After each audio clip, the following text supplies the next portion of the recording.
एक घने जंगल के बीच, जहां सूरज की रोशनी मुश्किल से पहुंचती थी, वहां राजा विक्रमादित्य अपने संकल्प के साथ बेताल को पकड़ने और उसके सवालों के उत्तर देने के लिए आगे बढ़े। यह उनकी परीक्षा का दूसरा अध्याय था, जहां उन्हें अपनी बुद्धिमानी, धैर्य और साहस का प्रमाण देना था। जैसे ही राजा विक्रमादित्य बेताल को लेकर श्मशान घाट की ओर बढ़े, बेताल ने अपने पुराने अंदाज में बोलना शुरू किया। उसकी आवाज रहस्यमय और गूंजदार थी, मानो वह जंगल के हर कोने से गूंज रही। हे राजा, तुमने मुझे पकड़ लिया है, लेकिन इस बार की कहानी तुम्हारे धैर्य और विवेक की कड़ी परीक्षा लेगी। ध्यान से सुनो। एक नगर में, जहां चारों ओर समृद्धि और खुशहाली थी, वहां का राजा धर्मशील, न्यायप्रिय और अपनी प्रजा का रक्षक था। उस नगर में एक साहूकार रहता था, जिसका नाम था धर्मदास। धर्मदास बहुत धनी था और उसका परिवार भी बहुत बड़ा था। उसका पुत्र सूरज न केवल सुंदर था, बल्कि उसकी बुद्धि और साहस का भी कोई सानी नहीं था। एक दिन धर्मदास ने अपने पुत्र सूरज की शादी तय की। शादी बड़ी धूमधाम से हुई और सूरज की पत्नी चंद्रिका अपने सौंदर्य और गुणों के लिए पूरे नगर में प्रसिद्ध हो गई। दोनों का जीवन आनंदमय था। कुछ समय बाद सूरज और चंद्रिका एक यात्रा पर निकले। उनकी यात्रा का उद्देश्य मंदिरों और तीर्थस्थलों की यात्रा करना था। लेकिन जंगल के बीच अचानक डाकुओं ने उन पर हमला कर दिया।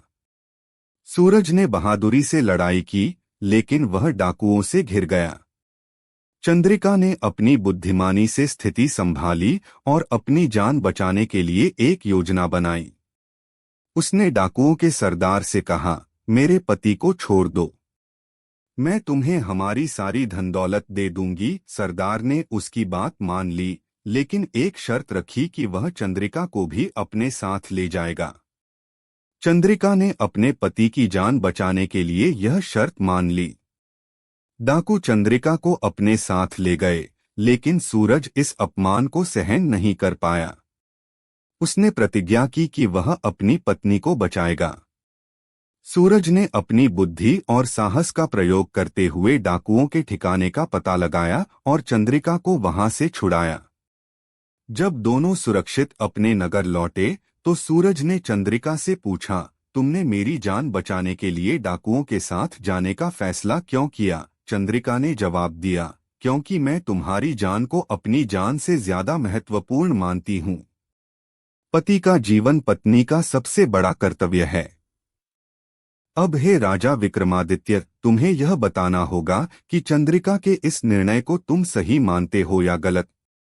और राजा ने कुछ क्षण सोचने के बाद कहा, हे बेताल, चंद्रिका का निर्णय न केवल सही था, बल्कि अत्यंत साहसिक भी। उसने न केवल अपने पति की जान बचाई, बल्कि यह भी साबित किया कि किसी भी स्त्री का प्रेम और समर्पण असीमित होता है।